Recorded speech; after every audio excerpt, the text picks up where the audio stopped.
সম্প্রতি নাইমুল ইসলাম খানের সাথে তোলা একটি ছবির ব্যাখ্যা দিয়েছেন পিনাকি ভট্টাচার্য এবং সেখানে তিনি তুলে ধরেছেন একটি মন্তব্যকে কেন্দ্র করে অপ্রীতিকর একটি ঘটনার ইতিহাসও। কি ঘটেছিল সেদিন নাইমুল ইসলাম খানের বাসায় সেটি থাকছে আজকে আমাদের এই আয়োজনে। রাজনৈতিক অঙ্গনের নানান ইতিহাস ও তথ্য পেতে আমাদের চ্যানেলটি সাবস্ক্রাইব করে বেল বাটনটি প্রেস করে রাখুন। পিনাকি লিখেন, এই ছবিটা সম্ভবত 2015 বা 2016 সালের নাইমুল ইসলাম খানের নতুন বাসা ধানমন্ডিতে গৃহপ্রবেশের অনুষ্ঠানে। আমি তখনও আমাদের সময় আর আমাদের অর্থনীতিতে লিখি।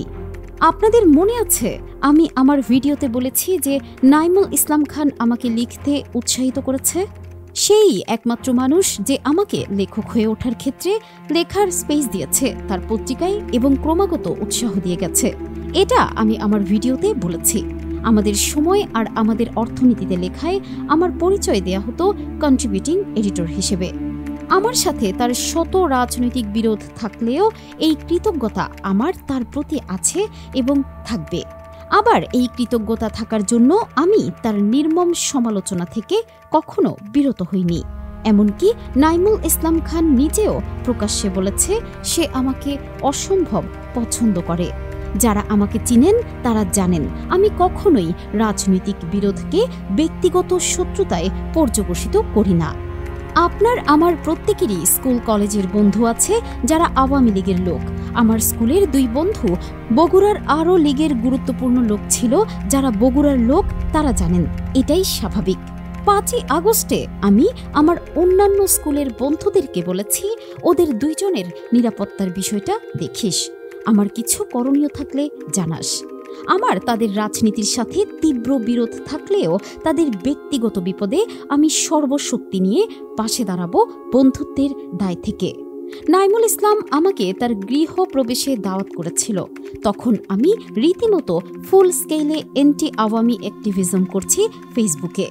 এই ছবিতে যারা নাই তারা আরও মার্কামারা কয়েকজন হাসিনার মন্ত্রীও ছিল।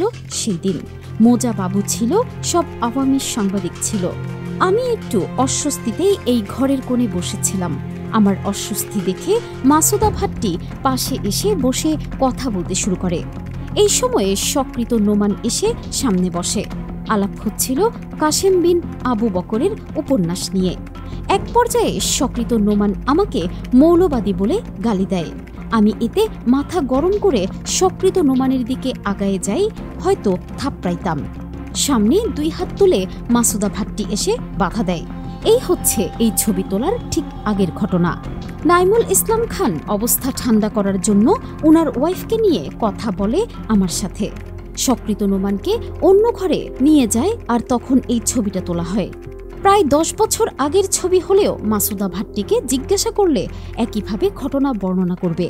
উল্লেখ্য, মাসুদা ভাট্টির সাথে আমার সেই দিনই প্রথম সামনাসামনি দেখা। আমার সাথে অনেকের সম্পর্ক হয়েছে, সম্পর্ক নষ্ট হয়েছে। আমি অনেকের সম্পর্কের কথা মনেও আনতে চাই না ঘৃণায়। কিন্তু নাইমুল ইসলাম খান ব্যক্তিগত সম্পর্ক নষ্ট হয় এমন কাজ বা আচরণ আমার সাথে কখনো করেনি। এই ছবিটা আমি শেয়ার দেই ফেসবুকে। এই ছবি বিএনপির এক ভালসুন শেয়ার দিয়ে প্রশ্ন করতেছে আমি কার এজেন্ট। সংশ্লিষ্ট পোস্ট কমেন্ট বক্সে দিলাম, বিএনপির নিম্ন মেধার মানুষগুলোকে যদি হাসিনা খালেদার একসাথে ছবি দেখিয়ে ব্যাখ্যা করতে বলা হয় তাহলে কি উত্তর দেবে? বা তারেক রহমানের বিয়েতে হাসিনার সাথে ছবি, বা হাসিনার সামনে মাথা নিচু করা মির্জা ফখরুলের ছবি দেখিয়ে ব্যাখ্যা করতে বলা হয় তাহলে কি উত্তর দেবে? আমি এইভাবে প্রত্যেকের জবাব দেই না, কিন্তু এই বিষয়টা কোথাও লিখে রাখা দরকার। তাই আমার পাঠককে একবারের জন্য হলেও জানিয়ে রাখা দরকার।